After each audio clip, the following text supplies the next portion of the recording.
When I boarded Flight 418 from San Francisco to Boston, I discovered that my window seat, 15A, had already been taken by a pregnant woman.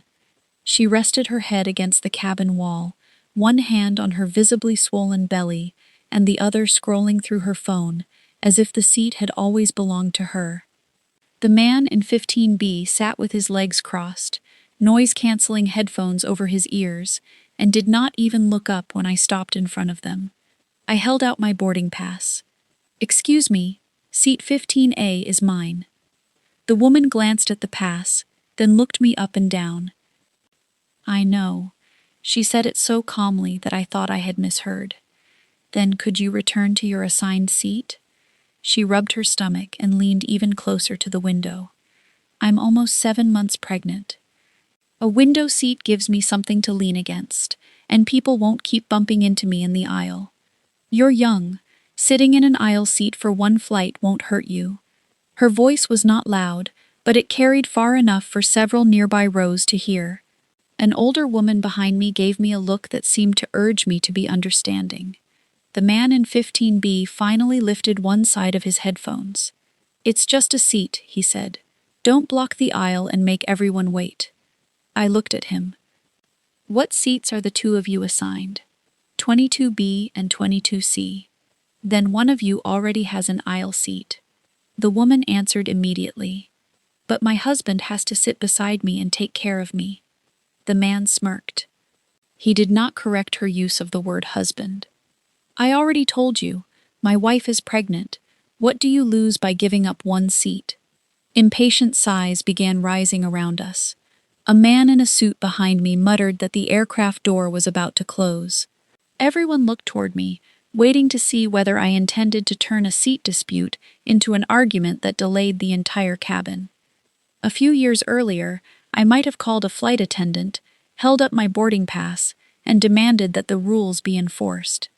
But after 14 straight days of work at Pacific Mercy Medical Center, I had no energy left to argue with someone using pregnancy to pressure another passenger into surrendering something that belonged to her.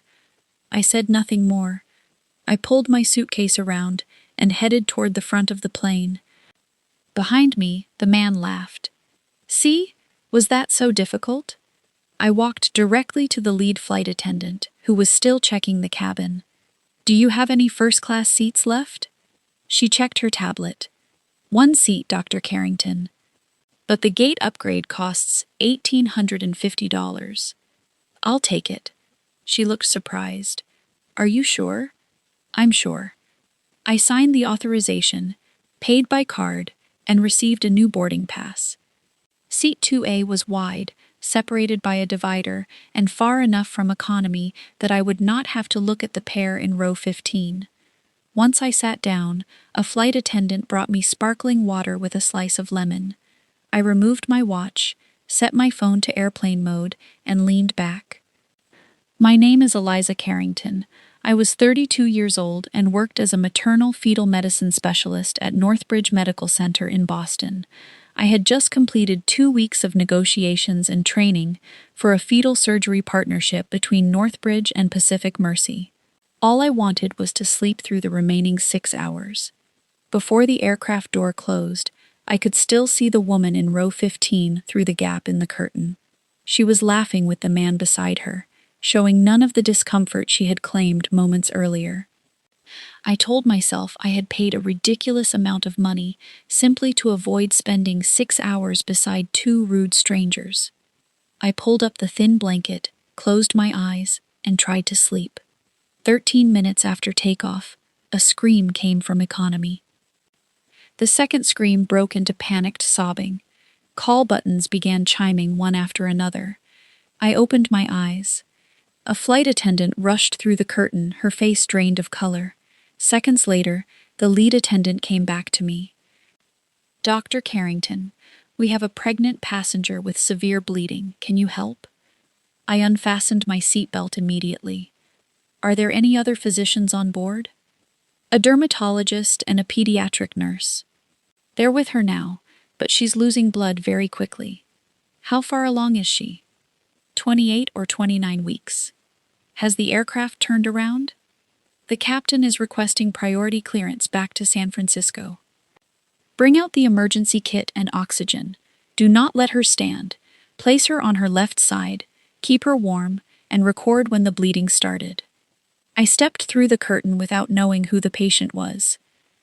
Only when I saw the beige dress soaked red in the aisle did I realize it was the woman who had taken seat 15A. She lay on the cabin floor with her upper body propped on coats. A nurse held folded towels beneath her hips, but blood kept seeping through layer after layer. The man traveling with her knelt nearby, his hands shaking so badly that he could not open a bottle of water. "Doctor, save her!" I dropped to my knees and checked her airway, pulse, and level of consciousness. "Can you hear me?" The woman's eyelids fluttered. "Pain. Where?" "Lower abdomen." A contraction tightened her entire belly. I placed a hand over her uterus, counted the duration, and looked at the blood spreading beneath her. This was not minor bleeding caused by pressure changes. "What is your name?" "Sabrina." "Sabrina what?" "Whitmore." I froze. I had never met her, but I knew the Whitmore name. Richard Whitmore was vice chairman of Whitmore Health Group, the corporation that owned nearly 40% of Northbridge Medical Center, where I worked.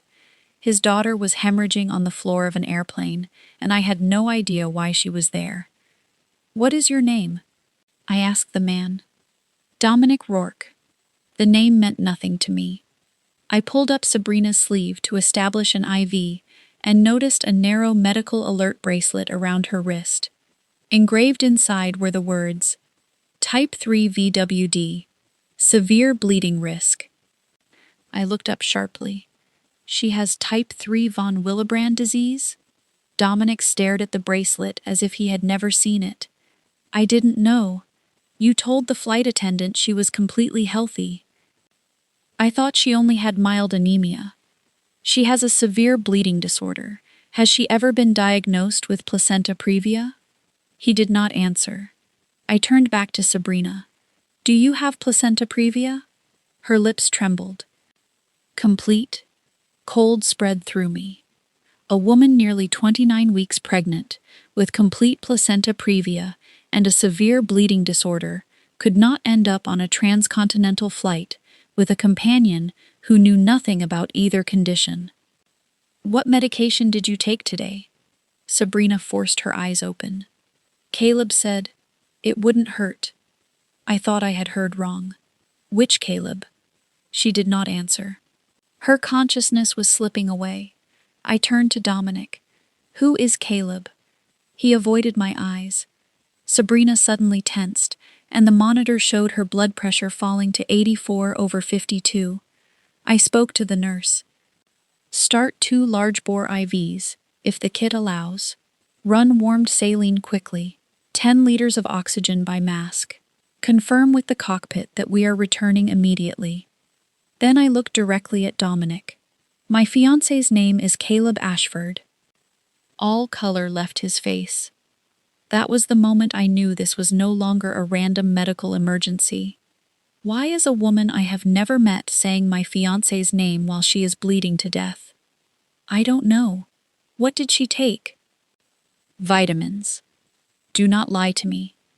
I swear. She is having regular contractions, has placenta previa, and may have an unknown medication in her system. I cannot treat her properly while you hide information. If she dies because you stayed silent, every cabin camera and every witness on this plane will remember it. Dominic looked at the passengers pressed against both sides of the aisle. Several still held their phones despite repeated orders from the crew to put them away. I lowered my voice. "You do not have to tell me the entire story. Tell me exactly what she took, how many pills, and who gave them to her." His mouth opened, but no sound came out. Sabrina groaned.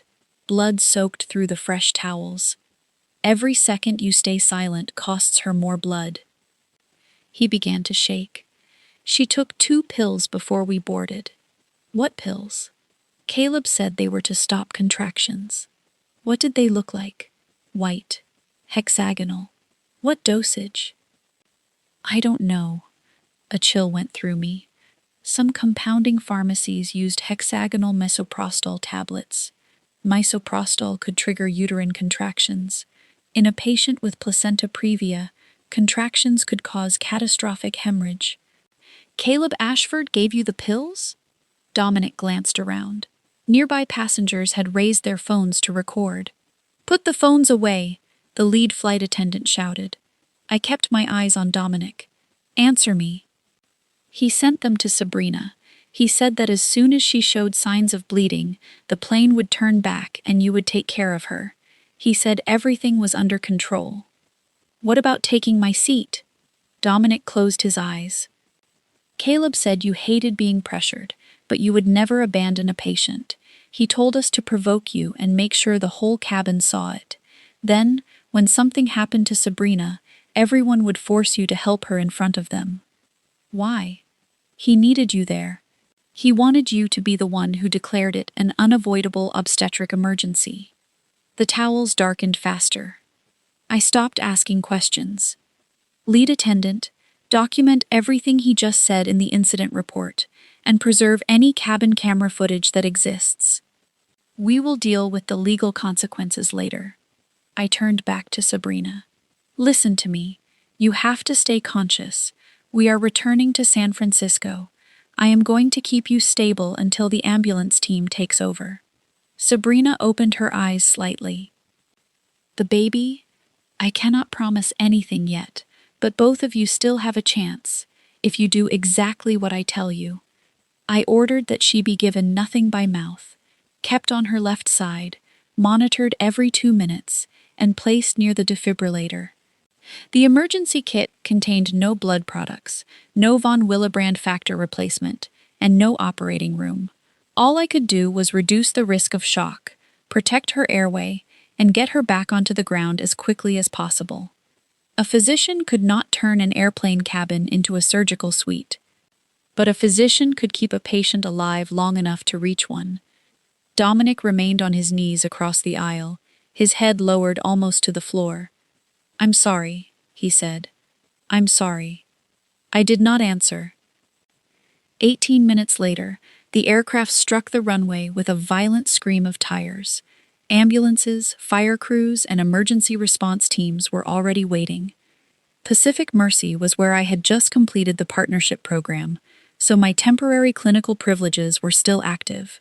I rode in the ambulance, called ahead to the operating team, and requested appropriate negative blood products, von Willebrand factor concentrate, neonatal support, and interventional radiology. The fetal heartbeat remained present, but variability was declining. The bleeding slowed temporarily as the contractions became less frequent. In the emergency department, an initial toxicology screen detected misoprostol in Sabrina's blood. Caleb had not merely relied on cabin pressure. He had deliberately induced contractions in a woman with placenta previa and a severe clotting disorder. Without the emergency team waiting on the ground, Sabrina might have died before the aircraft even reached the gate. I was standing outside the procedure room, my gloves stained with blood, when Caleb called. His name appeared beside our engagement photograph. I stared for a few seconds before answering. Eliza, have you landed? His concern sounded flawless. You know the plane turned back? The airport alert said there was an obstetric emergency. Joan told me you were on that flight. Are you all right? Sabrina Whitmore is at Pacific Mercy. There was exactly one beat of silence. Which Sabrina? I closed my eyes. That single beat ended the marriage that had never begun. Do not come here, I said, and do not delete a single email, message, or record. Eliza, what are you talking about? You know exactly what I mean. I ended the call. 2 hours later, interventional radiology controlled the bleeding without an emergency delivery. The fetal heart tracing stabilized. Sabrina was transferred to the obstetric intensive care unit, still unconscious but temporarily out of immediate danger. Airport police detained Dominic for questioning. I had thought I purchased a first-class seat for $1,850. In reality, That money had accidentally bought me enough distance to recognize the trap only after it had closed. I did not sleep that night. Pacific Mercy gave me a small call room beside the maternity unit. I showered twice and still felt as though blood clung to my hands. Every time I closed my eyes, I saw Sabrina in the aisle, her dress soaked red, and Dominic kneeling beside her while confessing that Caleb had arranged everything. Joan called as morning reached Boston. "Is the girl alive?" "Temporarily stable. The fetus still has a heartbeat. They performed selective arterial embolization and replaced her clotting factor." "And you?" "I don't know. Caleb called me at 3 in the morning. He said you were misunderstanding a sensitive situation." "The sensitive situation has misoprostol in the patient's bloodstream." Joan went quiet. I told her what Dominic had said on the plane. When I reached the part about Caleb wanting me to certify the event as unavoidable, Joan released a slow breath. "After you called, I checked Caleb's access history," she said. "His account opened Sabrina's chart repeatedly over the past 6 weeks." I sat up. "Caleb is not part of her treatment team." "I know. He also copied your flight schedule into a private folder and transferred money to an aviation services company 2 days before the flight." "Did you preserve it?" "I exported the records offline before calling you." "Do not lock his account yet." "Eliza, if Caleb knows we found the trail, he will erase whatever is outside the hospital system. I need to know who else is involved." "You sound like an investigator." "This is no longer a medication error. Someone selected the right patient, the right flight, and the right physician." I remembered Dominic's words. Caleb wanted Sabrina to bleed, wanted me to become the witness, and wanted everyone to believe that nothing could have been prevented. "He approached her for power," I said. "Not love. Sabrina's father is Richard Whitmore." "I know.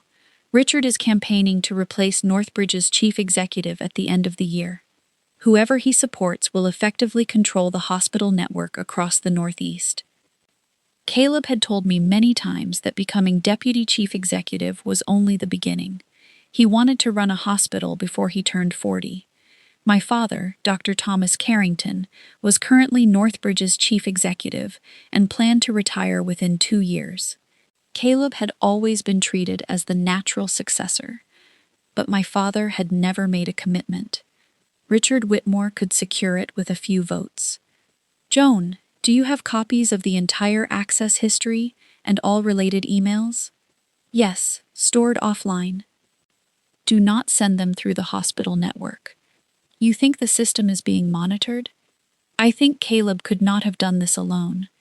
Sabrina woke the next morning. She had been placed in a private room with hospital security outside. I entered with the attending physician and a risk management attorney. She looked much smaller than she had in seat 15A. Without makeup, her face was pale, her lips dry, and her eyes swollen. When she saw me, she turned away. I pulled a chair several feet from the bed. "You are at Pacific Mercy. The pregnancy is at 28 weeks and 3 days. The fetal heart rate is stable. You lost a large amount of blood, but you have not required a cesarean delivery." She closed her eyes. "Why did you save me?" "Because you were my patient. After what I did, taking my seat is the smallest problem here." Sabrina swallowed. "Where is Dominic?" "He is being questioned by the police." Her eyes turned back toward me. "What did he say?" "He said Caleb supplied the pills and told both of you to force me into treating you." Fear appeared on her face. "It is not what you think." "Then tell me what I should think." The hospital attorney activated the recorder after Sabrina gave consent. She remained silent for a long time before speaking. "Caleb said the pills would cause only mild contractions. He said that once I began bleeding a little, the plane would return and you would help me. Then the hospital would document that I had suffered a spontaneous complication." "A complication for what purpose?" Tears filled her eyes. "To lose the baby." The attending physician beside me frowned. "You wanted to end the pregnancy at 28 weeks?" Not at first. Sabrina stared at the ceiling. I wanted to keep him, but my father did not know. If he discovered that Dominic was the father, he would destroy both of us. Why? Dominic's father once ran a nursing home owned by Whitmore Health. 20 years ago, the building caught fire. Dominic's parents died, along with 11 patients. My father said they had cheated the safety system and caused the fire. Dominic always said my father had hidden an electrical failure to protect the corporation. Was your relationship with Dominic consensual? Sabrina looked at me. Yes. That directly contradicted the story Caleb would later tell, that Dominic was a violent stalker. Then why were you traveling with Dominic if you wanted to lose the baby? He did not know the whole plan.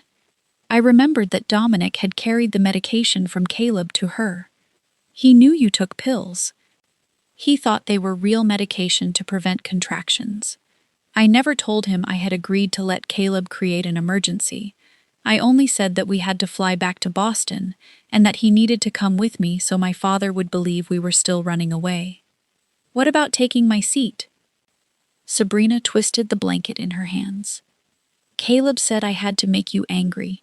He said that if I simply asked you for help, you would become suspicious.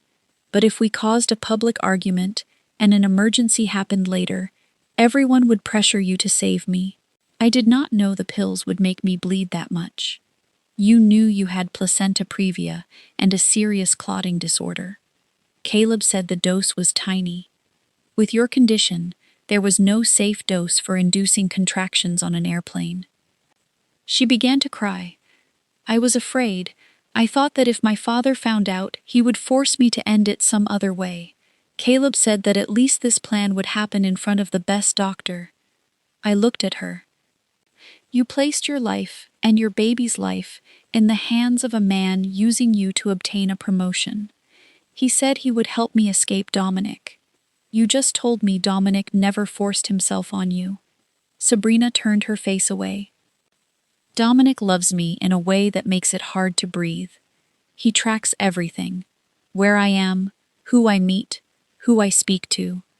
After I became pregnant, he started saying that the baby would help us force my father to return what he had taken. I no longer know whether he loves me or the revenge.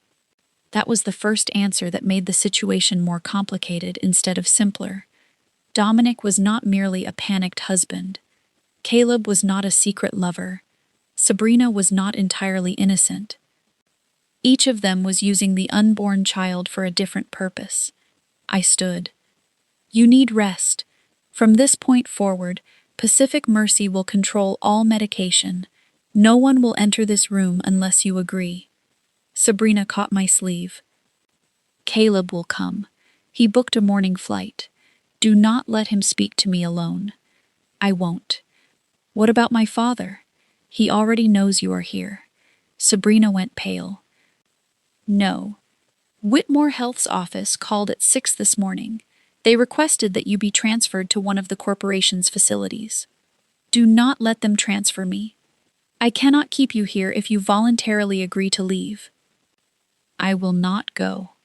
I looked at her hand, gripping my sleeve. Then say that in front of the attorney. Sabrina signed a formal refusal of transfer and restricted the list of people allowed into her room. Caleb arrived at 3 that afternoon. He wore a dark blue overcoat, a gray tie, and perfectly arranged hair, as if he had just left a board meeting. He went directly toward intensive care, but was stopped by security. I stood at the far end of the corridor. When he saw me, the concern in his face softened into tenderness. Eliza. He stepped toward me as though to embrace me. I moved back. Do not touch me. Caleb stopped. I know you are in shock. We should speak privately. No, the hospital attorney will be present. His expression tightened for an instant. You are turning a family matter into litigation. You gave a patient misoprostol on an airplane. I did not prescribe that drug. Dominic says you supplied it. Dominic Rourke is a pathological liar. He also knew my flight schedule, seat number, and how I respond when someone tries to pressure me. Caleb looked around the hallway. Let's go somewhere private. You have no idea who you are provoking. Richard Whitmore? He went silent. I stepped closer. Or my father. His eyes changed. Eliza, I did all of this to protect Sabrina. By making her hemorrhage? I did not know the pills had been switched. Switched by whom? Dominic. Then why would he confess that you sent them? Because he wants to destroy me. You are saying a man who wanted his own child dead gave the mother abortion-inducing medication, then voluntarily confessed in front of dozens of witnesses? His mind does not work like a normal person's. And yours does? Caleb stared at me for a long moment, then lowered his voice. Sabrina came to me 6 weeks ago. She said Dominic had stalked her since college, controlled her, gotten her pregnant, and was using the baby to blackmail her family. She wanted out, but she was afraid to go to a Whitmore hospital because her father would know. Why come to you? Because I am marrying you. Because she knew Northbridge would eventually be under my management. And because she promised to persuade her father to support me for chief executive after Dr. Carrington retired. At last, the true motive surfaced. You agreed to help her in exchange for the position. I agreed to help an abused woman. By staging an emergency on an airplane? It was not supposed to be this severe. I expected light bleeding, enough to turn the plane around and create a medical record showing that the pregnancy could not safely continue. Then she could terminate for medical reasons at the hospital. At 28 weeks, the fetus was at risk for abnormalities, and the mother's life was in danger. There was no evidence of fetal abnormality. She never received independent counseling. Caleb lost patience. You are trying to turn me into a monster because the plan went wrong. You put my name into the plan without asking me. I knew you would save her. You needed me to tell Richard Whitmore that the baby died from natural complications. He did not answer. That silence was admission. You needed a maternal fetal medicine specialist, someone Richard knew could not be bought, to become your shield. Eliza, you calculated that if I saved Sabrina but lost the baby, I would look like a hero. Sabrina would be free of the pregnancy. Richard would preserve the family's reputation. You would receive the nomination. I was the only person who did not know I was participating. Caleb looked at me, and the eyes that had once inspired trust held only exhausted calculation. I thought you would understand. Understand what? In this system, a principled person without power is only a tool for people who have power. I spent 10 years doing everything right. Dr. Carrington still says I am not ready. Richard Whitmore offered me a path, and the price was Sabrina's life and her child's. I never intended for her to die, but you accepted the possibility. Caleb did not deny it. I removed my engagement ring. He watched it resting in my palm. Eliza, do not make a permanent decision while you are angry. I slipped the ring into his coat pocket. I have never been clearer. I turned away. Caleb called after me. You think Dominic is innocent? You think he appeared on that flight by accident? He knew more than any of us. I stopped. What do you mean? He was the one who gave Sabrina your flight details. He was the one who told her to take seat 15A. I only needed you on the same plane. The rest was his performance. Why would he do that? Caleb gave a humorless laugh. That is the question you should ask before turning him into a witness. He left the hallway. I remained where I was, looking through the glass into Sabrina's room. Inside, she slept with one hand over her belly. Outside, 2 men both claimed they wanted to save her. Both had placed her in a situation where she could have died. I called Joan. Investigate Dominic Rourke, I said. Not just criminal records, finances, ownership, companies, attorneys, everything. Joan asked, "Who do you think he is?" I watched an aircraft rising beyond the hospital windows. I think we have only seen his first performance. Joan called again the following evening. Dominic Rourke is not poor, not unemployed, and has no history of violence like Caleb claimed. I stood at the call room window, watching fog settle over San Francisco Bay. What does he do? On paper, he is an independent investment advisor. In reality, he owns several companies through trusts in Delaware and Nevada. For the past 3 years, those companies have quietly purchased Whitmore Health shares whenever the price dropped. How much? Not enough for control, but enough to nominate a board member if he joins with another shareholder group. What about the nursing home fire? It happened. Dominic was 12 when Cedar Glen caught fire after midnight. Sprinkler system failed. His parents, Martin and Elaine Rourke, died along with 11 residents.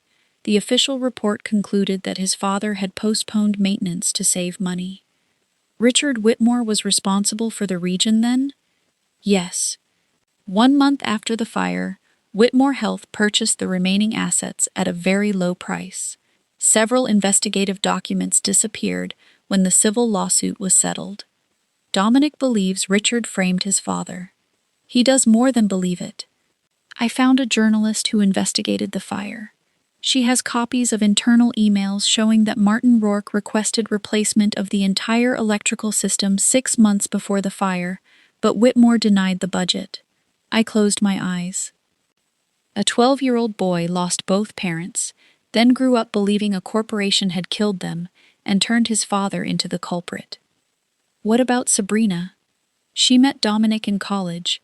They secretly dated for nearly 6 years.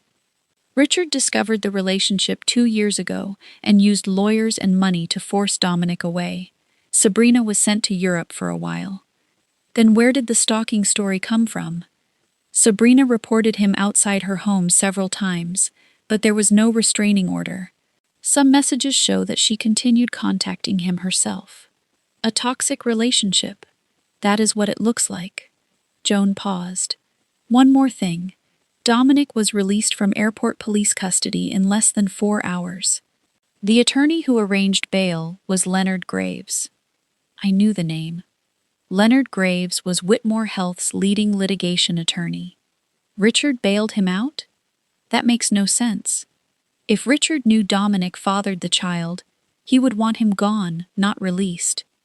Then someone inside the corporation is helping Dominic. Possibly a shareholder who wants Richard removed. As soon as Joan finished, my phone received a message from an unknown number. A photograph appeared. It showed me standing by the call room window with my phone against my ear. The picture had been taken from the parking structure across from the hospital. Beneath it was one sentence. Dr. Carrington, the opening act was not bad. But you saved the wrong person before learning who wrote the script.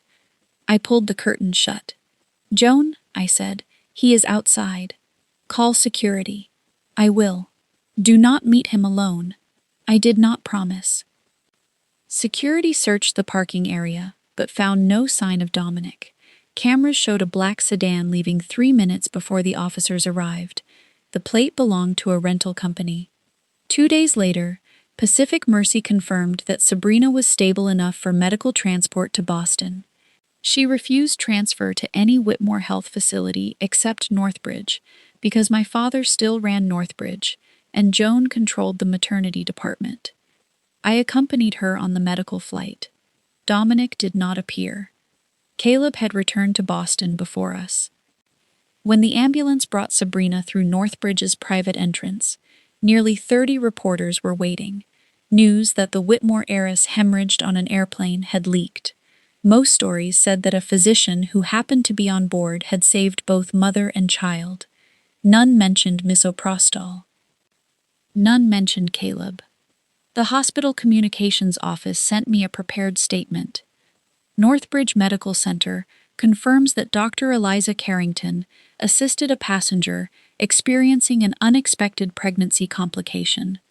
We respect the patient's privacy and will not comment further. I refused to sign it. My father summoned me to his office as soon as Sabrina was moved into monitoring. Thomas Carrington was 63. He had trained as a cardiac surgeon, moved into administration, and led Northbridge for more than 15 years. In my memory, he had always been the man who said hospitals existed to protect patients from every competing interest. That day, he sat behind his desk, gray at both temples. Caleb stood near the window. Richard Whitmore occupied the sofa. He was around 60, with closely cut hair, an expensive suit, and eyes as cold as conference room glass. He did not stand when I entered. "Dr. Carrington," Richard said, "I am grateful that you saved my daughter. You should ask your daughter why she nearly died. She is being manipulated by a dangerous man." "Dominic Rourke?" Richard's jaw tightened. "You do not know him. But I know misoprostol did not appear in Sabrina's blood on its own." Caleb spoke. "That is still under investigation." I looked at my father. "Why did you call me here?" He laced his fingers. "Eliza, this could bring down the entire hospital if it is handled carelessly. The people who created the conspiracy are the ones who could bring it down, not the person who exposes it. Northbridge depends on Whitmore Health funding for the new cancer center, the heart transplant program, and the charitable care fund. If unverified accusations spread, thousands of patients could suffer. So, you want me to remain silent? I want you to allow the legal authorities to handle it. Whitmore's attorney just arranged Dominic's release." Richard struck the arm of the sofa. "Leonard Graves acted without my authorization." "Then who authorized it?" He did not answer. My father looked at me. "You saved the patient. Your medical role ends there." "No, Sabrina remains at risk of another hemorrhage. She requested that I join her treatment team." Caleb turned sharply. "That cannot happen." "Why?" "You are directly involved in the incident on the aircraft. The conflict of interest is obvious." "Joan will supervise me, and the ethics committee can approve it," Richard said coldly. "My daughter will be transferred to a specialist selected by the family. She is 29 and fully competent. You cannot choose for her." His face flushed. "You are lecturing me about my own daughter's rights?" "Yes, because everyone in this room seems accustomed to deciding who owns her body." The room went still. My father stood. "Eliza, enough." I looked at him. In that moment, I saw not only my father, but the administrator of a system being forced to choose between principle and power. "You taught me that once a physician steps backward from an ethical boundary, the next time she may no longer know where the boundary is." This is not a classroom. No, this is the moment when you prove whether what you taught was real. I left the office. The ethics committee later allowed me to join Sabrina's team with Joan as supervising physician. Richard objected but could not override Sabrina's written refusal of transfer. From the day I took over, the atmosphere in the department changed. Colleagues who had once greeted me warmly began avoiding my eyes. 2 junior doctors withdrew from Sabrina's coverage for family reasons. A nurse was caught photographing the chart and sending it to an unknown number. Supply management suddenly reported that the von Willebrand factor concentrate Sabrina needed was unavailable, even though the system showed adequate inventory. Joan and I performed a physical count. 12 vials had been transferred to another hospital at 2 in the morning under an electronic order bearing my signature. I had never signed it. We froze all access, moved the remaining medication into a secured safe, and notified cybersecurity. The next day, Sabrina's blood type in the system changed from O negative to O positive. If an emergency team relied on the false result during another hemorrhage, the mistake could kill her. I printed the original Pacific Mercy record, matched the specimen codes, and discovered that a laboratory employee had received a data entry correction request from Caleb's administrative account. He called it a systems error. I called it sabotage. That night, I left the hospital close to midnight. Only a few cars remained in the garage. As I approached mine, I saw Dominic leaning against a concrete pillar. He wore a black coat and kept both hands outside his pockets, so I could see that he held no weapon. I stopped about 20 feet away. Security is on the way. Not yet. You have only touched the emergency button in your pocket. I showed no reaction. Dominic smiled. You always keep your phone in the left pocket of your coat. The emergency shortcut activates with 3 presses. How long have you been watching me? Long enough to know you are not like your father. That is not a compliment. I did not intend it as one. You gave Sabrina the medication from Caleb. I delivered a packet I believed contained nifedipine, something she had taken before to reduce contractions. I did not know it was misoprostol. You still knew the plan required her to bleed. I knew Caleb wanted to create enough of a complication to force the plane to return. And you agreed. Dominic looked at the floor. I thought everything was controlled. I thought you would be on the plane. The emergency team would be waiting in San Francisco, and her medical history would be prepared. I was wrong. You placed Sabrina's life inside a calculation she could not control. I know. Do not tell me you were also a victim. I am not saying that. And do not place me inside the same calculation. I boarded that flight only to go home. I did not know who Sabrina was until she bled in front of me. Dominic looked up. I know. That is what makes what we did even worse. For the first time since he appeared, he did not try to defend himself. What do you want? Dominic removed a small USB drive from his coat, placed it on the roof of the nearest car, and stepped back. Emails between Caleb and Richard. Payment records. Orders from the compounding pharmacy. Messages instructing Sabrina to take seat 15A. Where did you get them? The attorney who arranged my release does not work for Richard. Then who does he work for? Howard Pike, Chief Financial Officer of Whitmore Health. He has been waiting for Richard to make a mistake large enough for the board to remove him. And you finance Howard. We have common interests. Your parents. The trace of a smile disappeared from Dominic's face. Richard Whitmore knew the Cedar Glen electrical system could burn. He denied the repair budget and then ordered the report altered after 13 people died. My father sent 6 warnings. Richard turned him into a greedy administrator who cut safety costs. You used Sabrina to take revenge on her father. At first I loved her. And now? Dominic looked toward the elevator.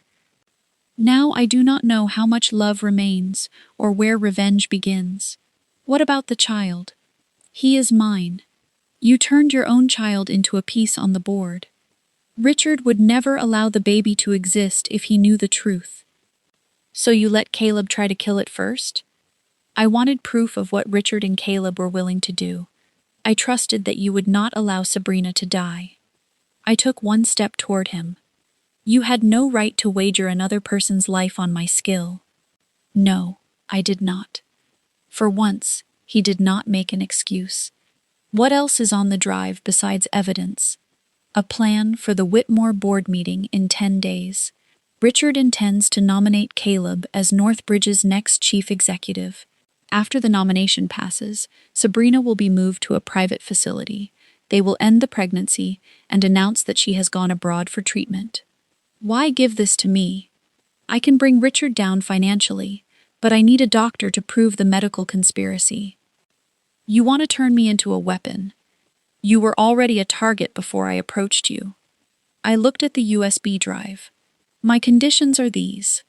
Every piece of evidence goes to independent counsel and law enforcement. Nothing is posted online. You do not threaten Sabrina, and you do not come near the hospital. If you interfere with her care again, I will give everything I know about you to Richard before I give it to the police. Dominic raised an eyebrow. You believe you can dictate terms to me? You came to me because you cannot complete your plan without my medical records and testimony, so yes. A security alarm sounded at the far end of the garage. Dominic pulled up his hood. You pressed the button. The moment I saw you. He moved backward into the darkness. That is why Caleb always underestimated you. I do not care what he thinks. You will care how much your father knows. He disappeared through the stairwell before security arrived.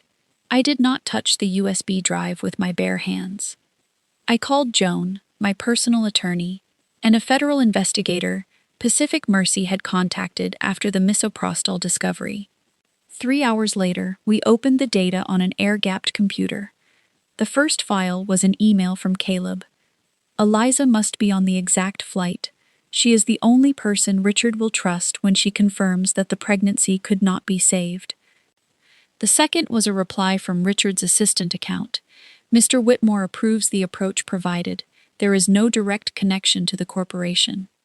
The third file took away my breath. It was a message my father had sent Caleb 2 weeks earlier. I do not want to know the details. Just make certain Eliza faces no legal exposure and Northbridge does not appear in the record. I read it 3 times. Joan placed a hand on my shoulder. It may have been taken out of context. What context makes any of those words acceptable? You have to ask him. I removed Joan's hand. I will. But first, I copied the files onto 3 separate devices. This time, I no longer trusted anyone, merely because they had once said they loved me. I arrived at my father's house at 6 in the morning. The house stood in a Brookline suburb where I had grown up. Everything looked the same: the white wooden fence, the maple tree in the front yard, the wind chime my mother had hung before she died. My father opened the door in a gray sweater, his expression making it clear that he had expected me. Come inside. I did not remove my coat. You knew about Caleb's plan. He looked at me for several seconds, then turned toward the living room. I knew he was helping Richard manage a private Whitmore family matter. By giving a pregnant woman contraction-inducing medication on an airplane. I did not know there was medication. Your message said you did not want to know the details. Thomas Carrington sat down, folding his hands in front of him.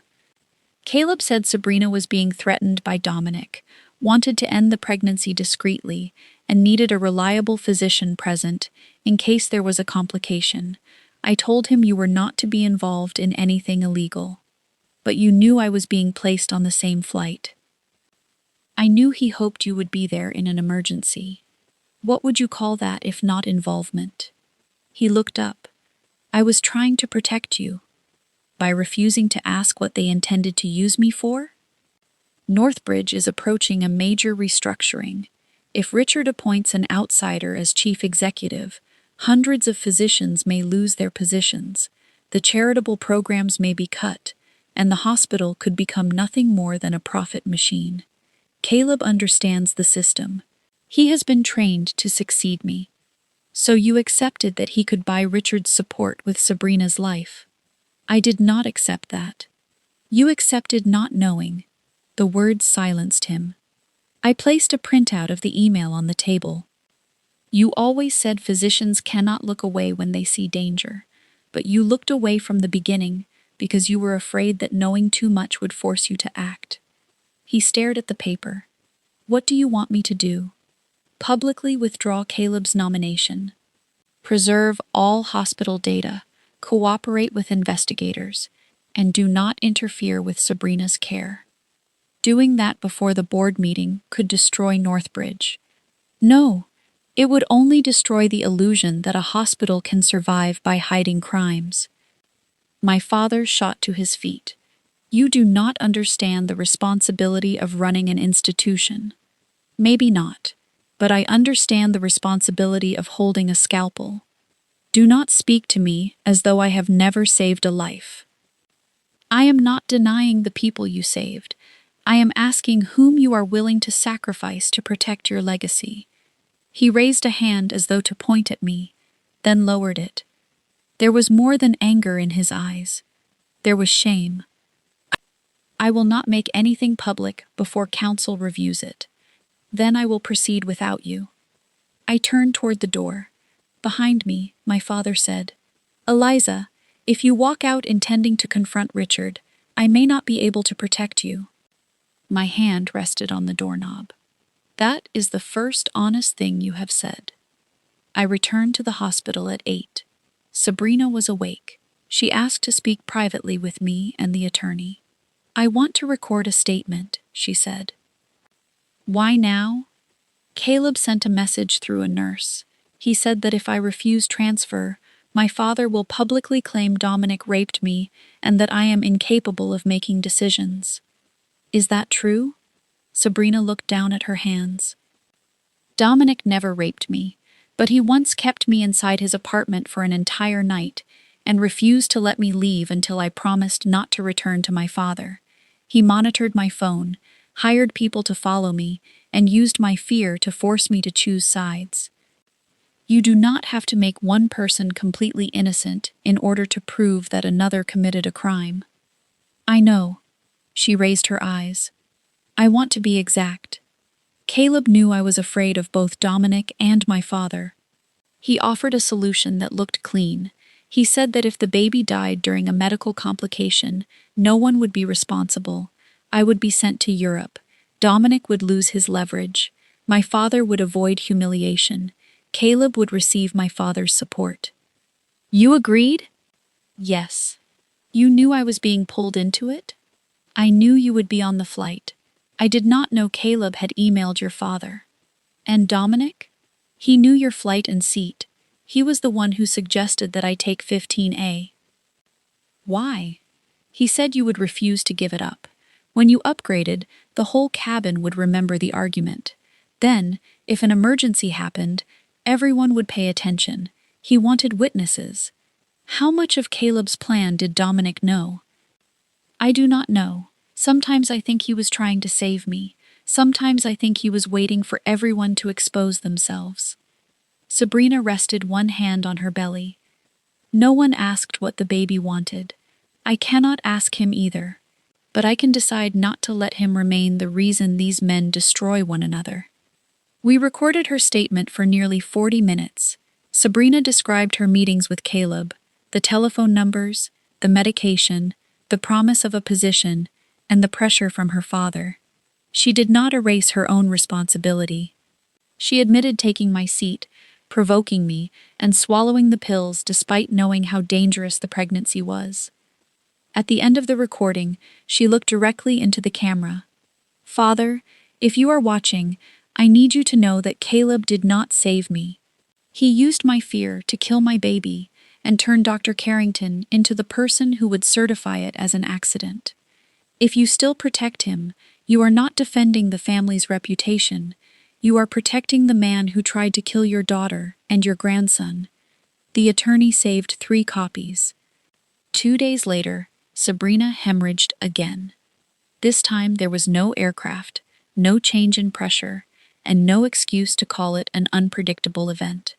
Ultrasound showed that the edge of the placenta had begun to separate.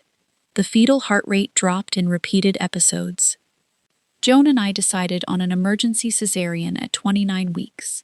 Before we entered the operating room, we checked everything on paper: blood type, blood units, clotting medication, patient identification, the name of every person on the team.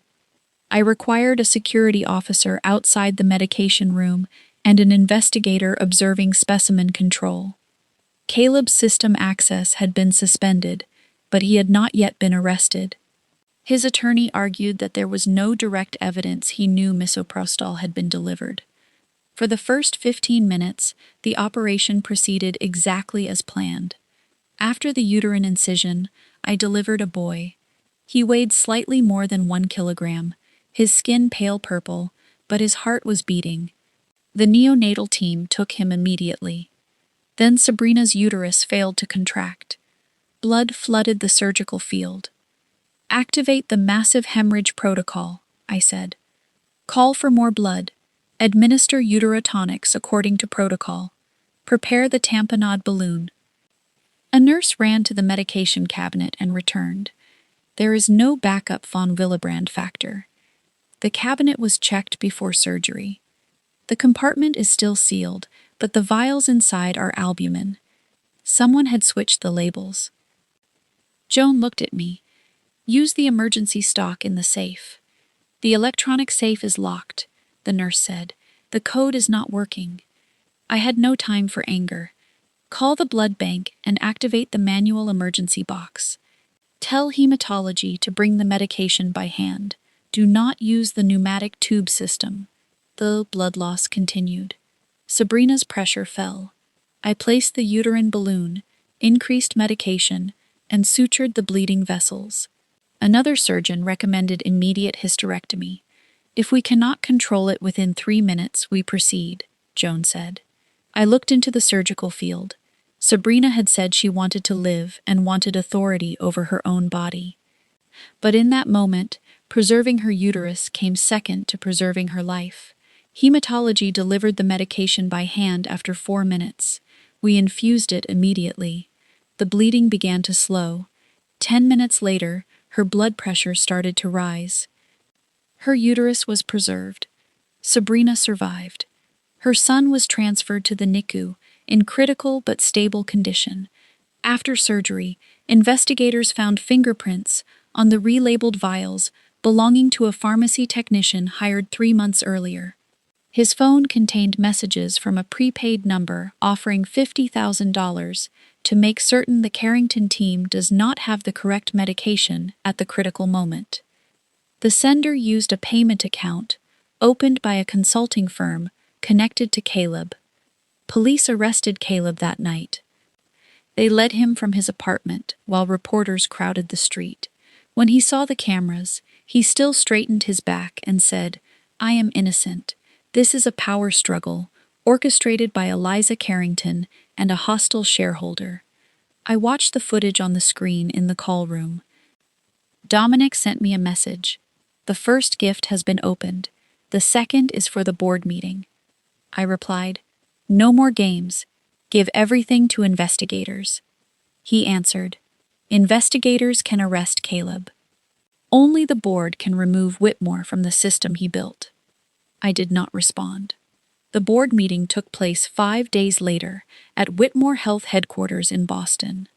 Richard had originally planned to nominate Caleb as my father's successor. After the arrest, the agenda was changed to an emergency session on the governance crisis. I was not a board member, but as Sabrina's physician, a whistleblower, and the daughter of Northbridge's chief executive, I was invited to present. My father sat in the front row. He looked as though he had aged a month in a week. Richard Whitmore sat at the head of the table with 2 attorneys beside him. He had not yet been charged. The corporation's statement insisted that Caleb's actions were personal and had not been approved by leadership. Howard Pike sat opposite him. He was about 55, his face revealing nothing. I knew he had arranged Dominic's release through Leonard Graves and was aligned with several shareholder funds. Dominic did not attend. I began with objective evidence. Access logs from Sabrina's medical chart, the email listing Flight 418 and Seat 15A, the compounding pharmacy invoice, the toxicology results, the recording of Dominic's statement aboard the aircraft, messages instructing Sabrina to create the seat confrontation, evidence of sabotage involving medication inventory and blood typing. Richard's attorneys repeatedly objected to connecting those materials to their client. Then I displayed the email from his assistant's account. Mr. Whitmore approves the approach provided there is no direct connection to the corporation. Richard struck the table. Multiple people use that account. I never approved giving my daughter medication. Howard Pike asked. Then what exactly did you approve? Richard did not answer. I played Sabrina's video. Her pale but alert face appeared on the large screen, recorded before surgery. She described how Caleb had persuaded her step by step, telling her that a pregnancy loss on an airplane would solve every problem. She said her father had repeatedly declared that the Whitmore family would never accept a grandson carrying the Rourke name. She admitted her own choices and asked the board not to let Richard continue making decisions for her. At the end, she asked, "Father, Caleb wanted to kill me and your grandson. Why are you still protecting him?" The room fell silent. Richard stared at the screen as though he did not recognize the woman as his daughter. I moved to the final documents. The Cedar Glen report. Martin Rourke's emails requesting repairs to the electrical system. The denial from Richard's office. The altered post-fire report containing a changed electronic signature. Howard Pike stood. These materials have been verified by an independent expert. I move that the board immediately suspend Richard Whitmore, establish a special investigative committee, and refer the evidence to the Department of Justice. Richard turned toward him. You are working with Rourke. Howard did not deny it. I am working with anyone who has evidence that you turned this corporation into private property. Richard rose and pointed at me. You think you have won? You are only a physician being used by a man seeking revenge. Dominic Rourke wants to burn everything down. When he finishes with me, he will finish with you. I know what he is. You know nothing. Maybe. But I know you treated your daughter's life as a manageable loss.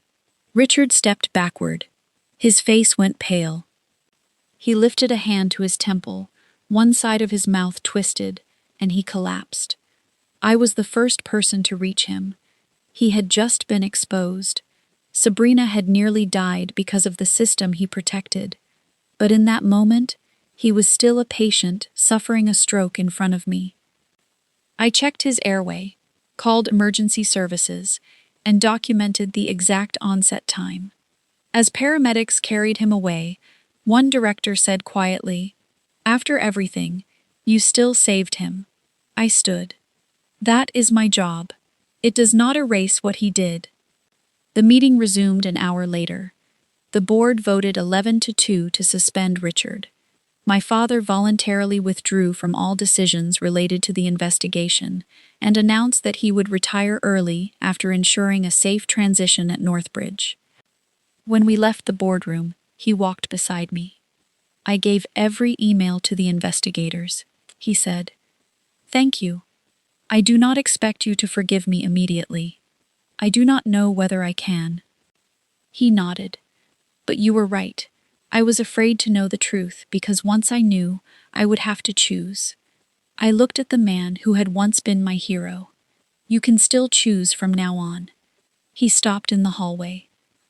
Do you still want to stay at Northbridge? I looked through the glass at Boston beneath a gray sky. I don't know. But inside, I already knew the answer. The investigation lasted 14 months. Whitmore Health did not collapse overnight, despite sensational headlines predicting it would. A corporation that owned dozens of hospitals, nursing homes, and clinics could not disappear because of a single board vote. But the Whitmore family's power ended. Richard survived the stroke, though his right hand remained weak and his speech was impaired.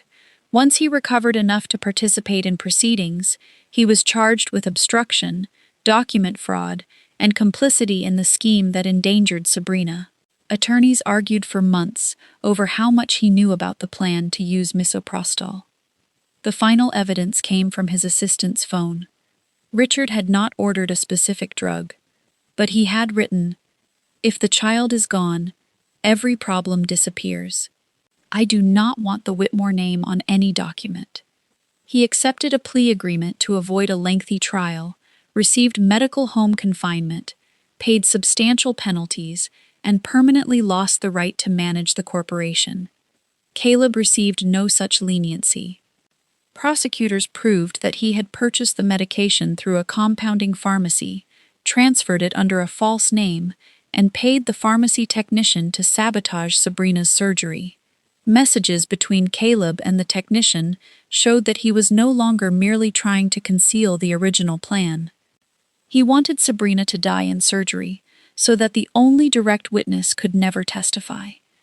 Caleb was sentenced to a combined 18 years in federal and state prison for conspiracy to cause serious bodily harm, falsifying medical records, interfering with treatment, and fraud.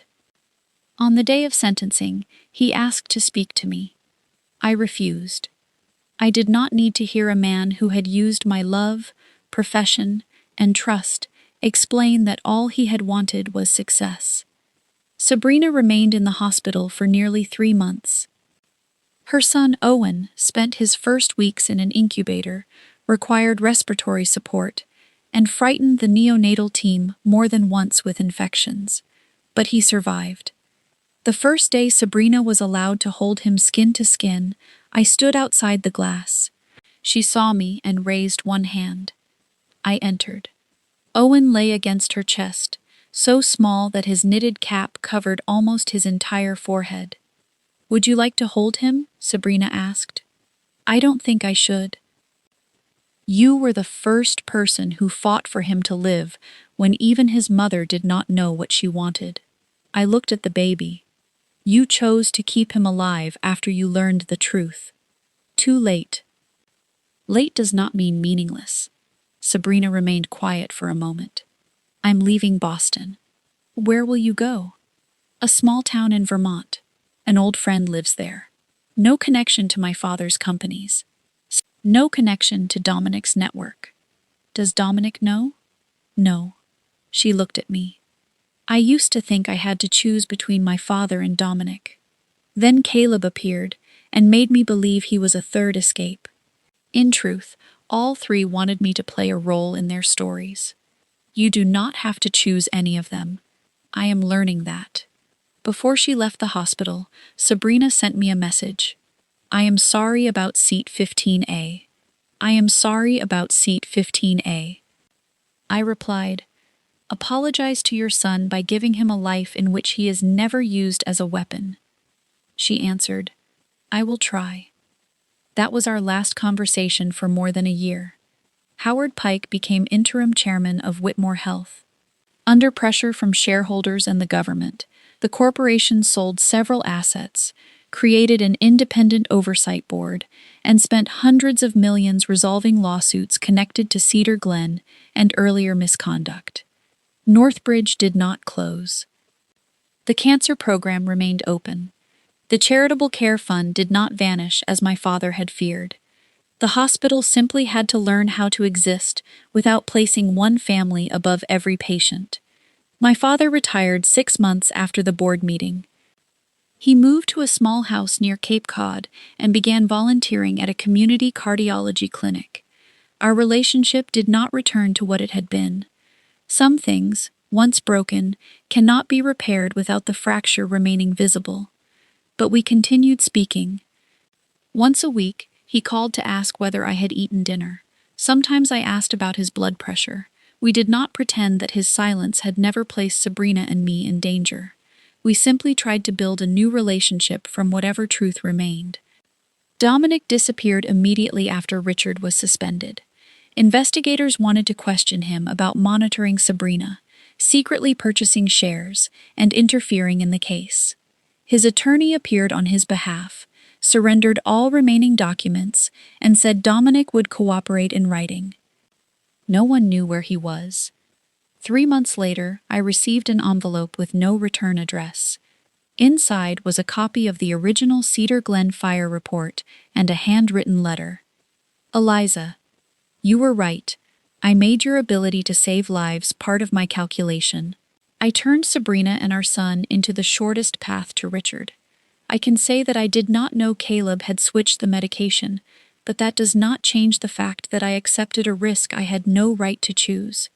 I am not asking you to forgive me. The Cedar Glen investigation has been reopened. My parents' names will be corrected in the public record. That is what I pursued for 20 years. But the victory is no longer as clean as I once imagined. Dominic." I folded the letter. There was no promise that we would meet again. No declaration of love. No request that we become friends. I was relieved. We had been allies for a very short stretch of road, but his world was still built on surveillance, leverage, and calculations I could not accept. I resigned from Northbridge in the spring. Joan read the letter and leaned back in her chair. I knew this day would come. I cannot keep walking through corridors where every door reminds me of Caleb, Richard, and my father. You could take a year away. I don't want to return to hospital administration. Then what do you want? I had thought about the question for months. I want to know the names of the patients I care for. I want time to explain a test result without watching the clock. I want a place where no one asks how a medical decision will affect the share price. Joan smiled sadly. You are opening a clinic. An obstetrics and gynecology clinic in Rockport, Maine. The town has no full-time maternal fetal medicine specialist. Patients have to drive more than an hour to Portland.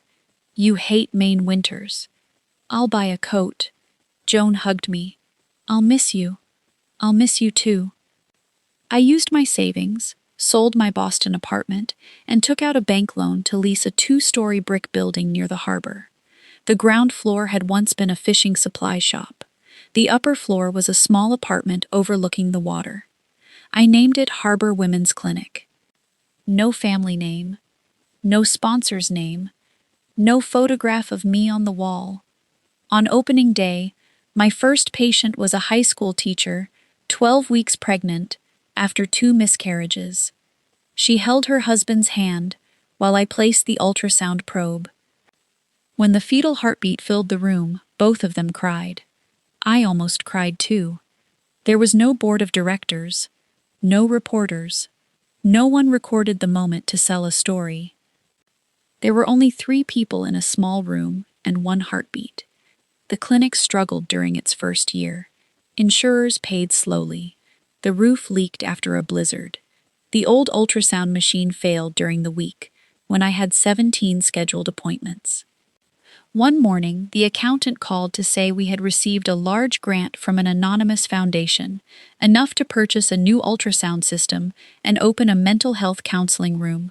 I ordered an investigation into the source. The attorney confirmed that the foundation had no connection to Whitmore Health, but its representative was Leonard Graves, the lawyer who had arranged Dominic's release. I knew where the money came from. At first, I intended to refuse it.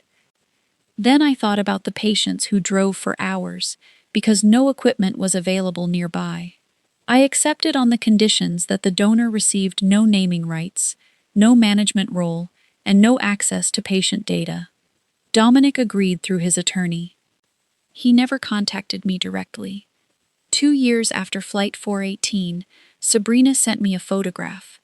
Owen stood beside a wooden fence, dark blonde hair above his forehead, both arms wrapped around a large pumpkin. Sabrina stood behind him without makeup, wearing a faint smile. Her message contained 1 sentence.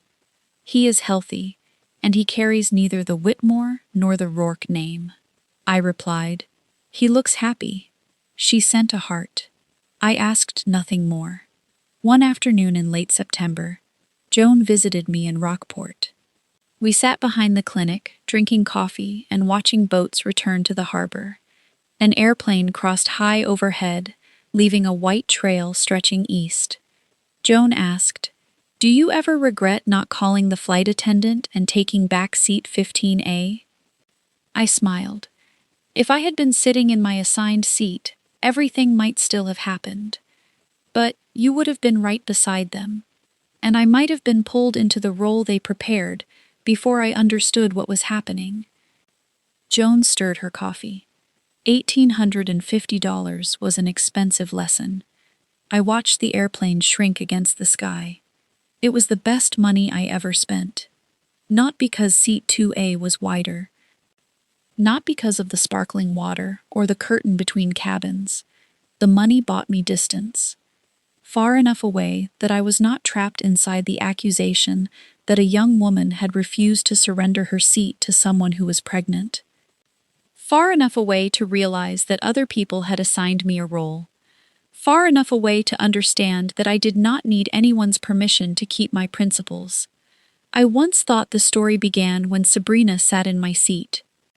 In truth, it had begun years earlier, when Richard Whitmore believed money could rewrite a fire, when Caleb believed my expertise was an asset he could deploy, when Dominic believed pain gave him the right to endanger other people, and when my father believed refusing to know the details would preserve his innocence.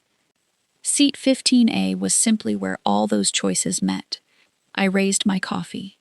I do not regret it. Joan looked at me. Because you won? I shook my head. Because I no longer live inside a story written by someone else. A ship's bell sounded in the harbor. I stood and went back inside. My next patient had arrived, a 38-year-old woman, pregnant for the first time after years of infertility treatment. I opened the clinic door. No one had taken my seat. And this time, I did not need to give it up to anyone.